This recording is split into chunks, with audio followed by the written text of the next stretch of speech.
Corona కొత్త variant రోజుకో లక్షణంతో బాధపడుతున్నారు. ఇది సకల కళ వలవన్ లైట్ అనుకోవద్దు. కోవిడ్ పేషెంట్ కేసులు మళ్లీ పెరుగుతున్నాయి. కేంద్రం ఆరోగ్య శాఖ వెల్లడించిన వివరాల ప్రకారం దేశంలో 1000 మందికి పైగా యాక్టివ్ కేసులున్నాయని తెలియజేశారు.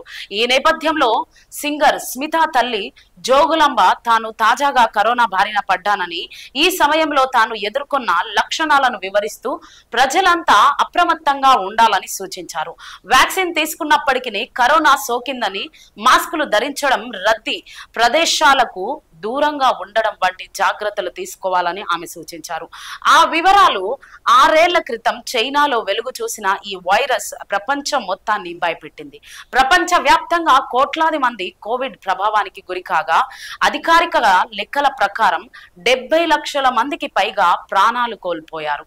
కరోనా ప్రభావం నుంచి, అది మిగిల్చిన నష్టాల నుంచి మానవాళి ఇప్పుడిప్పుడే కోలుకుంటుంది. అయితే మరోసారి కోవిడ్ కేసుల సంఖ్య పెరుగుతుండడంలో ఆందోళన కలిగిస్తుంది.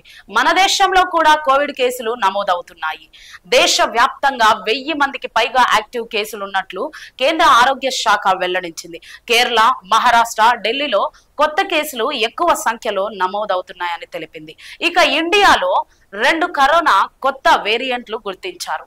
మరి ఇప్పుడు నమోదవుతున్న కోవిడ్ వేరియంట్ లక్షణాలు ఎలా ఉంటున్నాయి అనే దానిపై సింగర్ స్మితా తల్లి జోగులాంబ స్పందిస్తూ తన వ్యక్తిగత అనుభవాలను ముందుకు పంచుకున్నారు. కోవిడ్ వేరియంట్ లక్షణాలు ఎలా ఉంటాయో తెలుపుతూ పోస్ట్ చేశారు ఆ వివరాలను. జోగులాంబ తన ఎక్స్ ఖాతాలో ప్రస్తుతం వ్యాపిస్తున్న కోవిడ్ వేరియంట్ లక్షణాలను గురించి వివరించారు.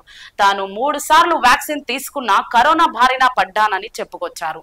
వైరస్ బారిన పడిన తొలి రోజే జ్వరం, 2వ రోజు తలనొప్పి, 3వ రోజు గొంతు నొప్పి, 4వ రోజు జలుబు, 5వ రోజున కడుపు నొప్పితో ఇబ్బంది పడుతున్నట్లు చెప్పుకొచ్చారు. ప్రస్తుతం వ్యాపిస్తున్న వేరియంట్ రోజుకొక కొత్త లక్షణంలో సకల కళ వల్లభాన ఉందన్నారు. పైగా ఈ వేరియంట్ వెళ్తూ విపరీతమైన బలహీనతను మిగిలించిందని తెలియజేశారు. దీని నుంచి బయటపడాలంటే చాలా సమయం పడుతుందన్నారు. అంతేకాక మన దగ్గర కేసులు లేవన్నది భ్రమ అని, ఎవరు టెస్టులు చేయించుకోవడం లేదని తెలిపారు. గనుక ఎవరికి వారు ముందు జాగ్రత్తగా మాస్కులు ధరించాలని సూచించారు. సాధ్యమైనంత వరకు రద్దీగా ఉండే ప్రాంతాలకు వెళ్లకపోవడమే మేలని సూచించారు. కరోనా కేసులు పెరుగుతున్న తరుణంలో కోవిడ్ వ్యాక్సిన్ సామర్థ్యాన్ని అసలు తోసిపుచ్చలేమని చెప్పుకొచ్చారు. కరోనా వ్యాక్సిన్ మన శరీరంలో కాబట్టే కోవిడ్ ఊపిరితిత్తుల దాకా వెళ్లడం లేదన్నారు. వ్యాక్సిన్ లేక గతంలో కోవిడ్ ఊపిరితిత్తుల వరకు వ్యాపించి ఎంత ఇబ్బంది పడ్డామో ఓసారి గుర్తు చేసుకోమంటూ పోస్ట్ చేశారు. ఈ పోస్టు చాలా మందిని స్పందిస్తూ కోవిడ్ లక్షణాల గురించి తెలిపినందుకు ధన్యవాదాలు తెలియజేశారు.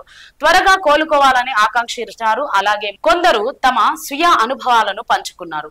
ఇక 2 తెలుగు రాష్ట్రాల్లోనూ కూడా కరోనా కేసులు నమోదవుతున్నాయి. హైదరాబాద్ లోని కూకట్పల్లి ప్రాంతంలో ఒక డాక్టర్ కు కరోనా పాజిటివ్ నిర్ధారణ అయిన సంగతి తెలిసిందే. దీంతో అతడి కుటుంబ సభ్యులకు కూడా టెస్టులు చేశారు. దీనిపై తెలంగాణ విద్యా వైద్యాధికారులు స్పందించి ప్రజలు భయపడాల్సిన పని లేదని తెలియజేశారు. కాకపోతే అప్రమత్తంగా ఉండాలని, మాస్కులు ధరించాలని, కరోనా లక్షణాలు కనిపిస్తే వెంటనే ఆలస్యం చేయకుండా వంటి పరీక్షలు చేయించుకోవడం మంచిదని వెల్లబుచ్చారు.